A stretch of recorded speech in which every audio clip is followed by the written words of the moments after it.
What impact did he have when you coming up playing basketball as a kid? I mean, I was shocked, especially when one of our legends passed away like that. It's always makes everybody wake up in the world and be more appreciative of things that we have around. He was a role model for me growing up. I think he was for a lot of people. Shooting the paper in the trash can, we always say Kobe. The fadeaways on the basketball floor, you yell Kobe. So he was a big inspiration for a lot of people growing up. Where were you when you found out? Were you on the way here? Were you already here? Yeah, I was walking out my house and my brother told me. And you hear stories all around. We didn't want to believe it was true, but when we got here, we pretty much knew. You grew up idolizing Kobe and you get drafted to the Los Angeles Lakers. What do you remember about those experiences in your rookie year, some of those conversations you had? Well, conversations on the phone, just continuing to stay the course and be aggressive in every way that I can. And just hearing him give comments to me. And I'm appreciative of that, to be around greatness of Laker basketball and to be around him for a day or two, or just a conversation on the phone. It was something that I always remember, and he's done a lot for the game of basketball. How often did you guys get to talk in those days? There was some scattered conversations on the phone, and I'm just continuing to give advice. How tough was the try to play a basketball game today? Well, as a leader, I think I had to put my foot forward a little bit just to clear my mind a little bit and try to be the best I can be on the basketball floor. And I think when you're on the basketball floor, you try to clear your head of everything and just try to be the best that you can do.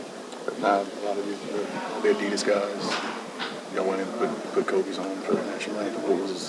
What was that like, just kind of being able to make that gesture? It's a big tribute. It should have happened. Everything that we can to show support for as much as he's done for the game. I think we should do as much as possible. So you've been part of the Laker locker room and part of the Laker brand for a while there. How important is it to you, considering what happened today, to have been part of that, part of that team? It's very important, and not for me just being a part of the Lakers basketball, but just what he's done for the game of basketball. His approach, you talk about Mamba mentality and everything that he's done for the game, and after the game that he was doing for his kids and his family and everything, being at the Lakers, just at the Lakers game to support. I think you just look at his body of work and you just appreciate it even more. Brandon, did you take over his locker at the Staples Center after you were drafted, and what did that mean to you to have that award to you? I did. You don't think about it so much in the moment what's taking place, but that was special. That was special for me. I think the Lakers organization really believed in me at that point, and something that I always remember. Moving on to today, it seemed like you guys started to find that rhythm that you had the 2 games before Zion coming back. It was about today, kind of just having him, I guess, that third game. Did you start to pick it up a little bit? Well, I think one thing that stands out is Alonzo. Alonzo, he's been pretty big and running our offense and being the head guy to get everybody the basketball. Everybody has been adjusting pretty well to it.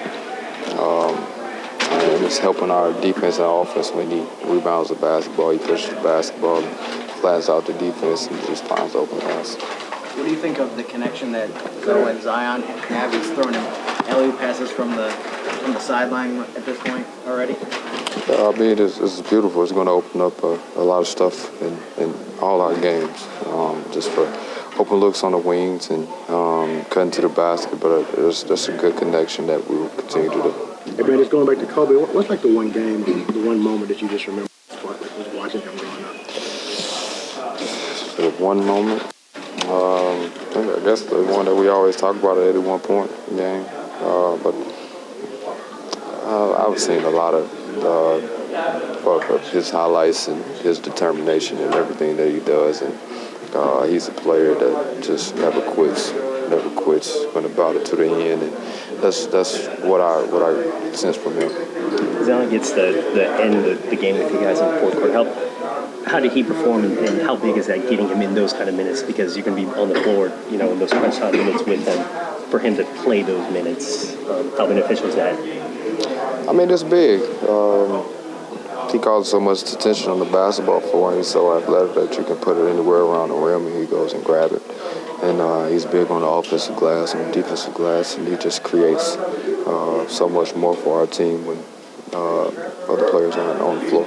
You said that game one, that there's going to be, you didn't have to adjust too much with Zion being on the floor. Do you still feel that way 3 games in with him on the floor, and any adjustment you have to make on 3 games?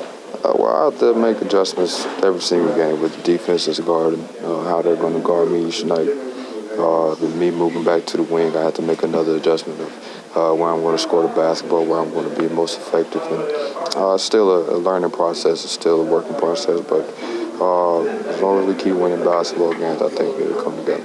How unique is Zion's second jump? And you guys, I know, practiced and scrimmaged against him a lot in the fall. How hard is it to box him out? Well, granted, I'm not under there, but it just seems like it's just pretty hard to get him out of the paint, and it's a good luxury to have. Brandon, appreciate it. Thank you.